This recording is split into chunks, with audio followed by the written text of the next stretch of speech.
Student, आज हम लोग नए चैप्टर की शुरुआत करने जा रहे हैं जो है हमारा चैप्टर नंबर 2, साझेदारी पेढ़ी का वार्षिक हिसाब, जिसे हम वित्तीय पत्रक भी कहते हैं।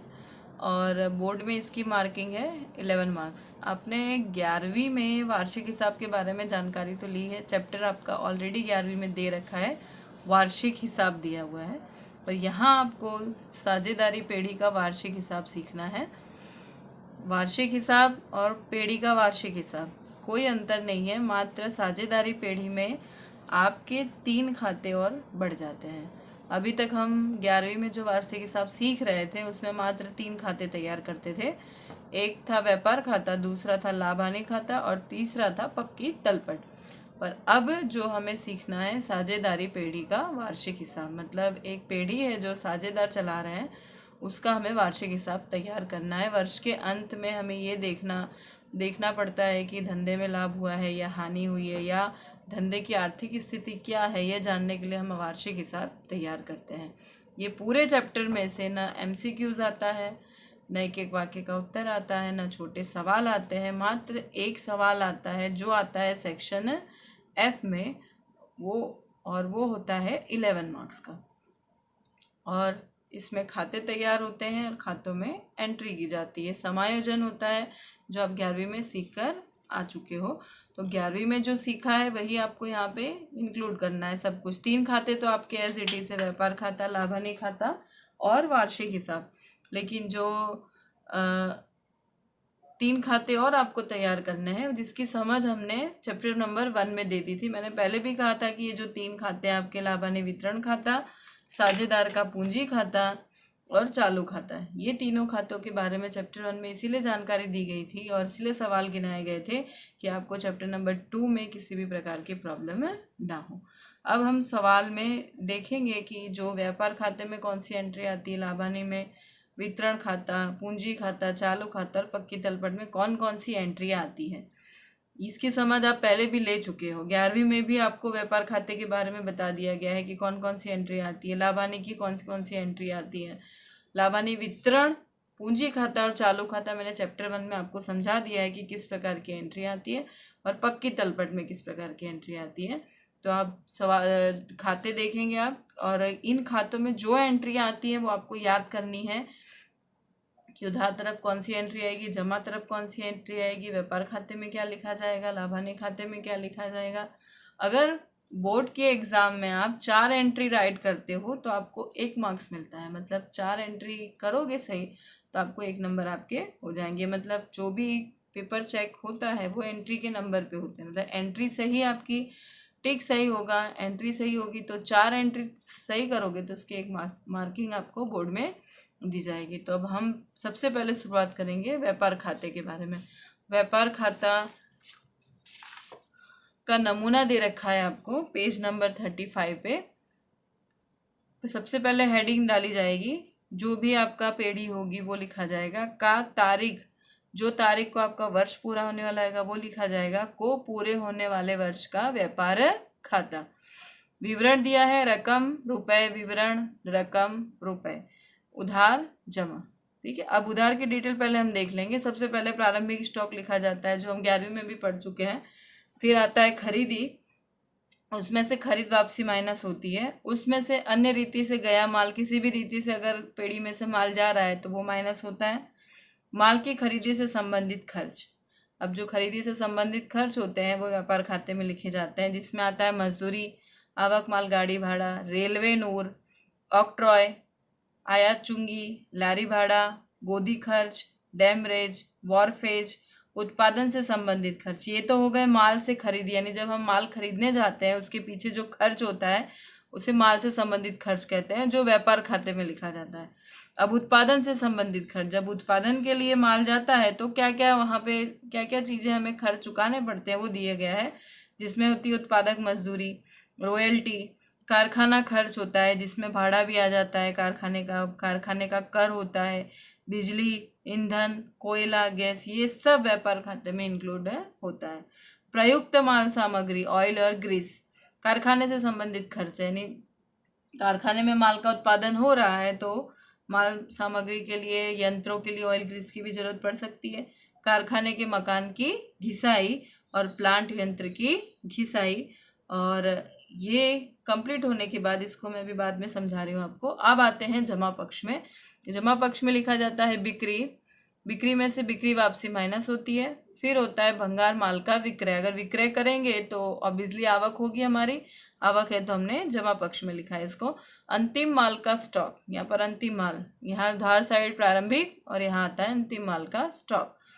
अब टोटल किया जाता है, अगर जमा साइड का टोटल ज़्यादा है तो यहाँ पर आता है सकल लाभ, ये माइनस करेंगे तो ये बनता है हमारा लाभ, सकल लाभ, और ये कहाँ ले जाया जाता है, लाभ हानि खाते। अगर उधार तरफ का टोटल ज़्यादा है तो ये बनता है सकल हानि, जो ले जाया जाता है लाभ हानि खाते में। तो ये हो गया आपका व्यापार खाता। इसमें जो भी एंट्री आपको दी गई है सब अच्छे से याद करनी है, और सवाल में जो भी एंट्रियाँ दी जाएगी आपको बस देखना है कि किस खाते में इसको रखना है, बस आपको उसको वहाँ पर ले जाकर लिख देना है, रख देना है। उसके बाद समायोजन की गणना की जाएगी। समायोजन की गणना किस तरह से की जाएगी वो आगे समझाया जाएगा आपको। नेक्स्ट आपका है खाता लाभ हानि खाते का नमूना। लाभ हानि खाते में भी एज इट इज आपको साझेदारी पेढ़ी का नाम लिखना है, तारीख लिखनी है जिस दिन आपका वर्ष पूरा हो रहा है, एक के दिन पूरे होने वाले वर्ष का लाभ हानि खाता, उधार और जमा। विवरण है रकम रुपए है, विवरण है रकम रुपए है। उधार साइड क्या डिटेल है, जमा साइड है। सबसे पहले उधार की डिटेल देखेंगे। यहाँ लिखी जाएगी सकल हानि, जो हमने व्यापार खाते में हानि आएगी हम वो उधार तरफ लिखेंगे, और लिखा जाएगा व्यापार खाते से लाए। संचालन खर्च है, व्यापार खर्च, वेतन, भत्ता, बोनस, भाड़ा, बीमा प्रीमियम, कर, डाक खर्च, स्टेशनरी छपाई खर्च आता है, कानूनी खर्च आता है, अंकेक्षण खर्च आता है, बिजली खर्च हुआ, प्रोविडेंट फंड में हिस्सा, पीएफ में हिस्सा जो लाभ हानि खाते में लिखा जाता है।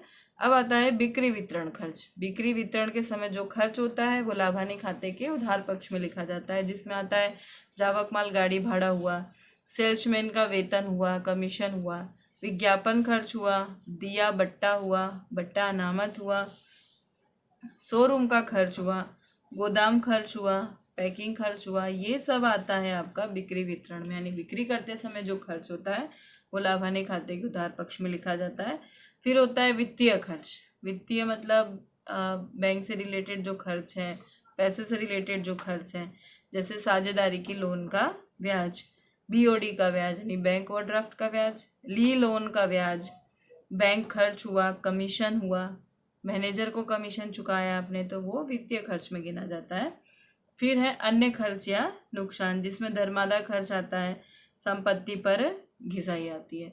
अब एक कोष्टक तैयार होता है डूबत ऋण का, जो आप 11वीं में भी सीख चुके हो। तो ये कोष्टक हमारा हर सवाल में हमें तैयार करना ही पड़ेगा, क्योंकि हर सवाल में ये कोष्टक आपको दे रखा है, और सवाल में ये डूबत ऋण अगर होगा तो कोष्टक हम पहले ही तैयार कर लेंगे। तो पहले लिखा जाता है डूबत ऋण सत, और इसकी एंट्री अंदर दी जाती है। सत का मतलब होता है सकल तलपट। सकल तलपट मतलब कच्ची तलपट, जो आपको सवाल में सवाल दे रखा होगा वो कहलाता है सत, यानी सकल तलपट में जो डूबत ऋण लिखी होगी वो हम यहाँ पर लिखेंगे।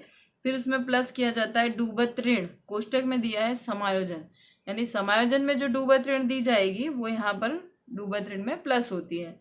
फिर होता है डूबत ऋण अनामत समायोजन, मतलब जो डूबत ऋण अनामत है वो समायोजन में अगर दी होगी तो यहाँ पर लिखी जाएगी। अब तीनों का टोटल होता है और उसमें से माइनस होता है डूबत ऋण अनामत सता, मतलब जो सकल तलपट में अनामत दे रखी होती है इसके टोटल में से हो जाती है माइनस, और फिर इसका टोटल होता है बाहर निकाला जाता है।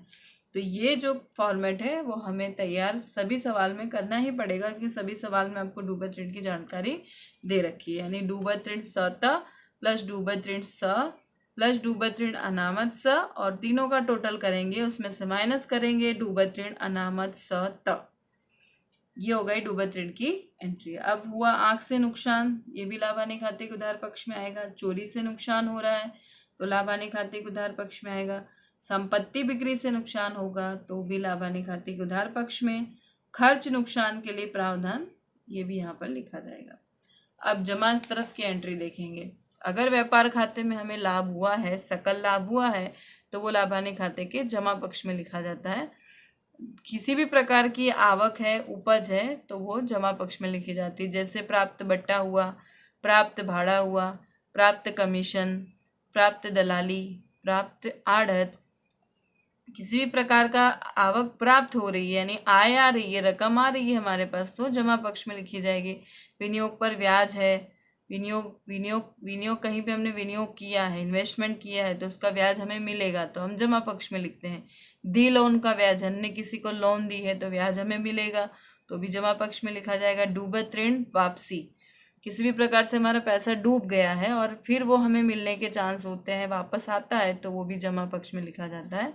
संपत्ति बिक्री से लाभ, संपत्ति की बिक्री कर रहे हैं और उससे लाभ हुआ है तो वो लिखा जाएगा। पस्ती विक्रय से उपज, पस्ती बेचेंगे तो उपज होगी, वो भी लिखा जाएगा। भंगार की उपज, फुटकर आय, ये सारी डिटेल लाभ हानि खाते में लिखी जाती है। फिर जमा पक्ष का टोटल करेंगे, अगर जमा पक्ष का ज़्यादा है तो उसमें से माइनस करेंगे उधार की डिटेल, तो जो आएगा वो कहलाएगा हमारा शुद्ध लाभ, और उसको ले जाते हैं हम लाभ हानि वितरण खाते में। और अगर उधार तरफ का टोटल ज़्यादा है तो आती है हमारी शुद्ध हानि, उसको ले जाया जाता है लाभ हानि वितरण खाते के उधार पक्ष में। यानी व्यापार खाता तैयार हुआ, उसमें सकल लाभ आया, सकल हानि आई।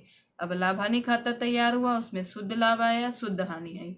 अब इसके बाद क्या करना है, लाभ हानि खाते के बाद तीसरा आपका तैयार होता है लाभ हानि वितरण खाता, जो मैंने आपको चैप्टर 1 में बता भी दिया आपको लाभ हानि वितरण खाते में कौन कौन सी एंट्रियाँ होती है। फिर भी एक बार फिर से इसकी समझ खाते को देखकर ले ली जाएगी। लाभ हानि वितरण खाते में कौन कौन सी एंट्रियाँ होती हैं, जो साझेदारी पेढ़ी करती है, मतलब साझेदारी पेढ़ी को जो आय होगा, साझेदारों से रिलेटेड जो भी चीज होगी, वो साझेदारी पेढ़ी लाभ हानि वितरण खाते में लिखेगी।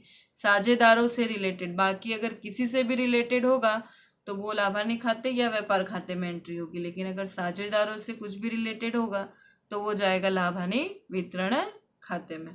तो आगे हम देखेंगे लाभ हानि वितरण खाता। ये आपको दिया है लाभ हानि वितरण खाते का नमूना। पेढ़ी का नाम लिखेंगे, तारीख लिखेंगे, को पूरे होने वाले वर्ष का लाभ हानि वितरण खाता, विवरण रकम रुपए, विवरण रकम रुपए, उधार और जमा। साझेदार से रिलेटेड जो भी चीज है, साझेदारी पेढ़ी से रिलेटेड है, वो लिखी जाएगी यहाँ पर। और ये लाभ हानि वितरण खाता कौन बनाता है, साझेदारी पेढ़ी। जो चीज साझेदार के लिए आय होगी वो पेढ़ी के लिए खर्च गिनी जाएगी, और जो साझेदार के लिए खर्च होगा वो पेढ़ी के लिए आय गिनी जाएगी। उधार की तरफ डिटेल देखेंगे। शुद्ध हानि जो हम लाभ हानि खाते से लाएंगे अगर होगी तो। फिर साझेदारों की पूंजी पर ब्याज, पहले भी बताया था आपको, साझेदार की पूंजी पर ब्याज साझेदारों के लिए आय है पर पेढ़ी के लिए खर्च है, इसलिए वो उधार तरफ लिखेगी। जितने भी साझेदार है उसका अंदर टोटल लिख के बाहर निकाला जाएगा। साझेदारों के चालू खाते की जमा बाकी पर ब्याज, साझेदारों का वेतन, बोनस, कमीशन या पारिश्रमिक, ये सब पेढ़ी को देना पड़ेगा, इसीलिए वो उधार तरफ इसकी एंट्री करेगी। किसी भी प्रकार की रकम अनामत खाते ले जा रहे हैं तो भी यह लाभ हानि वितरण खाते लिखी जाएगी, सामान्य अनामत खाते लिखा जाएगा। और लास्ट में आता है साझेदारों के पूंजी चालू खाते। अगर लाभ हो रहा है, वितरण पात्र शुद्ध लाभ हो रहा है, तो वो पूंजी या चालू खाते ले जाया जाता है। अब जमा की डिटेल देखेंगे। शुद्ध लाभ जो लाभ हानि खाते से हम लाएंगे, आहरण पर ब्याज जमा तरफ लिखा जाएगा क्योंकि पेढ़ी के लिए ये आय है। साझेदारों के चालू खाते की उधार बाकी का ब्याज, ये भी साझेदारी पेढ़ी के लिए आय है। साझेदारों के पूंजी चालू खाते, अब यदि जमा की डिटेल ज़्यादा है तो आएगा वितरण पात्र शुद्ध लाभ, जो साझेदारों के बीच में बांट दिया जाएगा। और कहाँ लेके जाते हैं उसे, साझेदारों के पूंजी या चालू खाते। किस अनुपात में बांटते हैं, आपको सवाल में अनुपात दिया होगा, अगर न दिया गया हो तो आपको बताया गया था कि सभी साझेदारों के बीच समान अनुपात में बांट दिया जाएगा। उसके बाद अगर उधार का टोटल ज़्यादा आता है तो वो कहलाती है वितरण पात्र शुद्ध हानि, और वो भी कहाँ ले जाया जाता है, साझेदारों के पूंजी या चालू खाते उधार पक्ष में ले जाया जाता है। और उसको भी अनुपात अगर दिया गया है तो अनुपात में बांटेंगे, अगर नहीं दिया गया है तो समान अनुपात में बांटेंगे। इसी प्रकार आगे है आपका साझेदार का, ये हुआ तीसरा खाता आपका। चौथा है साझेदार का पूंजी खाता। तो साझेदार का पूंजी खाता देखेंगे हम आगे। आगे का खाता है आपका साझेदार का पूंजी खाता। तो इसमें भी दो पद्धतियां आपको बताई गई थी, एक स्थिर और दूसरी अस्थिर। अगर स्थिर होगी तो दो अलग अलग खाते बनेंगे, एक साझेदार का पूंजी खाता और एक चालू खाता। और अगर अस्थिर होगा तो सिर्फ मात्र साझेदार का पूंजी खाता बनेगा, सारी डिटेल पूंजी खाते में ही लिखी जाएगी। तो यहाँ पर हम अलग अलग समझ रहे हैं। पहले पूंजी खाते में पहले भी बताया था आपको सिर्फ दो ही एंट्री आती है, एक आती है बाकी, प्रारंभिक बाकी जो है पूंजी खाते की शेष आगे लाए, और दूसरी एंट्री आती है कि किसी भी प्रकार की अगर संपत्ति रोकड़ साझेदार लाता है वर्ष के दौरान अतिरिक्त, तो वो लिखा जाता है। बस ये दो एंट्री मात्र यहाँ पर लिखी जाती है। और उधार साइड लिखा जाता है कि अगर ले जाता है वर्ष के दौरान किसी प्रकार की संपत्ति रोकड़ बैंक ले जाता है तो वो उधार साइड उसकी एंट्री की जाती है। फिर करना क्या रहता है, सिर्फ जमा का टोटल करके उधार में से माइनस किया जाता है, जो कहलाता है शेष आगे ले गए, यानी अंतिम जमा बाकी, पूंजी खाते की अंतिम जमा बाकी। और ये कहाँ लिखी जाती है, सीधे पक्की तलपट में पूंजी दायित्व पक्ष में। ये कब किया जाता है, जब स्थिर पूंजी खाता पद्धति हो तब। अगर अस्थिर होगी तो क्या करेंगे, चालू खाते की जो डिटेल है, साझेदार से रिलेटेड जो डिटेल है, वो सब पूंजी खाते में दर्शा दी जाएगी।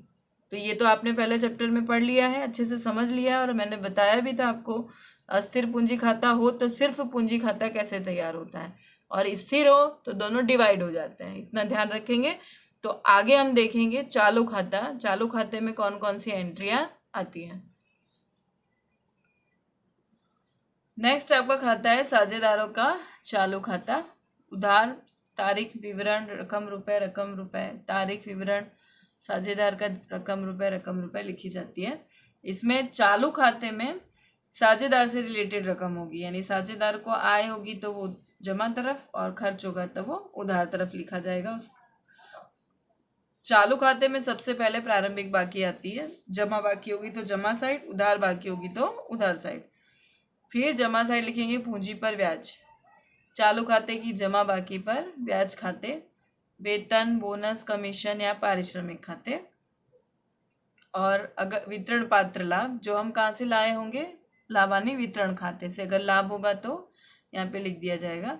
उसके बाद उधार की डिटेल देखेंगे। उधार में आहरण खाता लिखा जाता है, आहरण पर ब्याज खाता लिखा जाता है, चालू खाते की उधार बाकी पर ब्याज खाता, और वितरण पात्र हानि, अगर लाभ हानि वितरण में हानि हुई होगी तो यहाँ पर लिखी जाएगी। उसके बाद क्या किया जाता है, जमा का टोटल करते हैं। जमा का अगर ज़्यादा है तो उधार में से माइनस करके अंतिम बाकी आती है, और अंतिम जमा बाकी आएगी। अगर उधार का टोटल ज़्यादा हुआ तो जमा में से माइनस करेंगे तो आएगी अंतिम उधार बाकी। और इसको कहाँ ले जाया जाता है, पक्की तलपट में। यदि जमा का टोटल ज़्यादा होगा तो जमा बाकी आएगी तो वो कहलाएगी पूंजी दायित्व पक्ष में लिखी जाएगी। अगर उधार का टोटल ज़्यादा है तो वो उधार बाकी कहाँ लिखी जाएगी, संपत्ति लेना में। तो ये हुआ आपका चालू खाता। अगर ये चालू खाता नहीं तैयार करना है, नहीं तैयार होता है, अगर अस्थिर पूंजी खाता पद्धति से डिटेल पूछी जाती है तो इसमें से ये डिटेल और ये वाली डिटेल और बाकी की जो, और ये नहीं आएगी, बाकी की सारी डिटेल इंक्लूड हो जाएगी पूंजी खाते में, यानी वो ज्वाइंट हो जाएगी वहाँ पर। वो पहले समझा चुकी हूँ मैं आपको।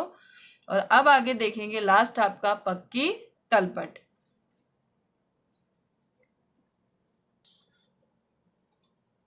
नेक्स्ट है लास्ट आपका पक्की तलपट का नमूना दे रखा है। साझेदारी पेड़ी का नाम लिखेंगे, तारीख लिखेंगे की पक्की तलपट। अभी तक हम उधार जमा लिखते थे, पर इस पक्की तलपट में लिखा जाता है पूंजी दायित्व रकम रुपए, संपत्ति लेना रकम रुपए। ये उल्टा बनता है खाता। अभी तक हम उधार की डिटेल यहाँ सब लिखते थे और जमा की यहाँ लिखते थे, पर अब ये पूंजी दायित्व पक्ष जमा की बाकी दर्शाता है। जितनी भी एंट्रियाँ हैं सब जमा साइड की हैं, और संपत्ति लेना ये उधार तरफ की एंट्री, यानी ये उधार साइड दर्शाता है। तो सबसे पहले पूंजी दायित्व की एंट्री हम देखेंगे। सबसे पहले आता है स्थायी पूंजी खाता। स्थायी पूंजी खाता जो हम स्थिर पूंजी खाता पद्धति का जो साझेदार का खाता बनाया होगा हमने पूंजी खाता, उसमें जो अंतिम बाकी आई होगी वो यहाँ पे लिखी जाएगी। फिर है आपका चालू खाते की जमा बाकी। चालू खाते की जमा बाकी जो अंतिम बाकी आई होगी वो यहाँ पर लिखी जाएगी। फिर है अनामत। अनामत मतलब सामान्य अनामत हुई, पूंजी अनामत, अन्य अनामत, किसी प्रकार की अनामत है वो पूंजी दायित्व में लिखी जाती है। फिर आता है बिन चालू जिम्मेदारियां, जिसमें से बैंक से ली लोन, अन्य वित्तीय संस्था की लोन, मित्रों से ली लोन, साझेदार की ली लोन। ये सब जिम्मेदारी यानी हमारा दायित्व है, क्योंकि हमें इसे चुकाना है, इसीलिए दायित्व पक्ष में लिखा जाता है। फिर होता है चालू जिम्मेदारियां। कौन कौन सी है चालू जिम्मेदारियां हमारी? बैंक ओवरड्राफ्ट है, फुटकर लेनदार है, देनी हुंडी। हम लेनदार के साथ हमेशा देनी हुंडी आता है, इतना ध्यान रखेंगे। जहाँ लेनदार दर्शाया जाएगा वहाँ देनी हुंडी आएगा, और जहाँ देनदार दर्शाएंगे वहाँ आएगा लेनी हुंडी। अदद खर्च, अदद खर्च का मतलब होता है चुकाना बाकी खर्च। अदद शब्द का उपयोग हमेशा बार बार सवाल में किया जाएगा आपको, जिसे हम चुकाना बाकी खर्च के नाम से भी जानते हैं, क्योंकि ये एक प्रकार से हमारा दायित्व कहलाता है। अग्रिम प्राप्त आवक, अग्रिम मतलब हमें पहले से जो आय मिलती है, आवक मिलती है, तो वो भी एक प्रकार से हमारी पूंजी के रूप में ही होती है, तो इसीलिए उसे पूंजी दायित्व पक्ष में दर्शाया जाता है। कर का प्रावधान, कर टैक्स किसी भी प्रकार का प्रावधान हो रहा है तो वो भी एक हमारा प्रकार का दायित्व हमें चुकाना है आगे चल के। पीएफ, प्रोविडेंट फंड, पीएफ भी हमारा एक प्रकार का दायित्व है। यदि हमारे पेढ़ी में कोई कर्मचारी काम कर रहा है तो हर महीने उसका पीएफ कटेगा, और आगे चल के ये पीएफ की रकम पेढ़ी को चुकानी पड़ेगी, इसलिए ये एक प्रकार का दायित्व गिना जाता है। साझेदार की लोन का अदत्त ब्याज, अदत्त मतलब चुकाना बाकी ब्याज, किसी भी अगर साझेदार की लोन का ब्याज चुकाना बाकी है तो वो पूंजी दायित्व पक्ष में लिखा जाता है। अब बारी आती है संपत्ति लेना, किसी भी प्रकार की संपत्ति होगी, लेना होगा, तो वो लिखा जाएगा संपत्ति लेना पक्ष में। सबसे पहले आती है स्थायी संपत्तियां, जिसमें उससे पहले आती है दृश्य संपत्तियां, जमीन, मकान, पट्टा पर संपत्ति, वाहन, यंत्र, फर्नीचर, फिटिंग्स, ये सब संपत्ति है। फिर आगे है अदृश्य संपत्ति, जो हमें दिखाई नहीं देती है पर संपत्ति गिनी जाती है, जैसे पेटेंट्स हुआ, ट्रेडमार्क हुआ, कॉपीराइट हुआ, ख्याति हुआ, ये सब है अदृश्य संपत्तियां। फिर आता है विनियोगी, विनियोग मतलब इन्वेस्टमेंट, कहीं भी इन्वेस्टमेंट किया है तो वो भी हमारी एक प्रकार की संपत्ति कहलाती है, जैसे सरकारी प्रतिभूति में विनियोग किया है, प्रोविडेंट फंड में विनियोग किया है। फिर है अन्य बिन चालू संपत्तियां, जो प्रसारित महसूली खर्च है। चालू संपत्तियां कौन कौन सी दे रखी हैं आपको? अंतिम स्टॉक हुआ, फुटकर देनदार हुआ, रोकड़ शेष, बैंक शेष, मिलनी बाकी आवक, डी लोन, लेनी हुंडी, पेशगी चुकाए खर्च। पेशगी मतलब पहले से चुका दिए गए खर्च है, तो वो है संपत्ति लेना में लिखी जाती है। और यदि चालू खाते की उधार बाकी होगी, तो पहले बताया था अंतिम बाकी यदि उधार आती है तो वो लिखी जाती है संपत्ति लेना पक्ष में, ए और बी। और इसका टोटल दोनों का समान आना चाहिए। यदि ये टोटल आपका समान आ गया तो आपका सवाल राइट है। और टिक मार्क्स के पहले भी कहा था कि टिक मार्क्स के मार्क्स होते हैं, मतलब अगर 4 एंट्री आप यदि सही करते हो तो आपको मिलती है टोटल 1 मार्क। यानी आप बोर्ड में समझ लीजिए कि आपकी कितनी एंट्रियाँ टोटल आपको सही करनी पड़ेगी, 44 एंट्री, यानी 44 एंट्री आपकी सही होगी तो आपको मिलेंगे 11 मार्क्स। यानी 44 एंट्री टोटल आपकी सही होगी, 44 एंट्री पूछी जाएंगी और 44 एंट्री समायोजन को लेकर, तो उसके होंगे टोटल 11 मार्क्स। 4 एंट्री यदि आपने सही की तो 1 नंबर आपको मिल जाएगा। ये तो हुई एंट्रियों की बात है। खाते हम तैयार करेंगे, एंट्रियाँ कौन कौन सी करनी है वो आपको सवाल में दे रखी होगी। इसके बाद आता है समायोजन। नीचे आपको सवाल के नीचे समायोजन दे रखा होगा, 4 से 5 समायोजन पूछा जाता है, 5 से ज़्यादा बोर्ड में पूछने का प्रावधान नहीं है, 5 समायोजन आपको पूछा जाएगा। और समायोजन आप पहले भी 11वीं में पढ़ चुके हैं, समायोजन की 2 एंट्री होती है किसी भी समायोजन की, पर रेयर केस में कुछ एक समायोजन ऐसे होते हैं जिनकी 3 एंट्रियां भी होती हैं और 4 एंट्री भी होती है, लेकिन 95 या 96% तो ऐसा ही है कि समायोजन की मात्र 2 एंट्री होती है, एक होती है उधार तो दूसरी होती है जमा, और इन्हीं 6 खातों में से उसकी एंट्रियां करनी होगी। कहीं उधार होगी एंट्री तो दूसरी जगह इसकी जमा एंट्री होगी। तो जब सवाल हम सीखेंगे तो समायोजन की डिटेल अच्छे से सवाल करेंगे, तब हमें पता चलेगा कि समायोजन किस तरह से होता है। ये आप 11वीं में भी सीख चुके हो, इसीलिए ज़्यादा डिटेल में जाने की ज़रूरत नहीं है, सवाल अच्छे से आपको समझ में आ जाएगा। मात्र आपको खातों की एंट्री के बारे में अच्छे से ध्यान रखना है और समायोजन किस तरह से करना है वो सवाल में आपको देखना पड़ेगा। तो आगे हम जब गिनेंगे तो शुरुआत करेंगे सवाल की, खाते तैयार करेंगे, खातों में एंट्री करेंगे। यदि समायोजन सबसे पहले शुरुआत करने से पहले सवाल की पहले समायोजन पढ़ेंगे और एंट्रियों पे टिक मार्क करेंगे, और जिस पे टिक मार्क होगा वो खातों में वो एंट्रियां अंदर दर्शाई जाएंगी। और उसके बाद एंट्री करने के बाद फिर हम समायोजन सॉल्व करेंगे, और समायोजन की दो दो एंट्रियां सभी की दी जाएगी, जिसमें एक उधार होगी तो दूसरी जमा होगी। तो आगे हम आने वाले वीडियो में सवाल की तरफ ध्यान देंगे। ये पूरे चैप्टर में 11 मार्क्स इन्वॉल्व है, इसीलिए ये मार्किंग की दृष्टि से बहुत महत्वपूर्ण चैप्टर हमारे लिए है। एंट्री के नंबर हैं, इसीलिए बहुत व्यवस्थित हमें सवाल करना है और याद रखना है आप लोगों को, तभी सवाल अच्छे से समझ में आएगा हमें।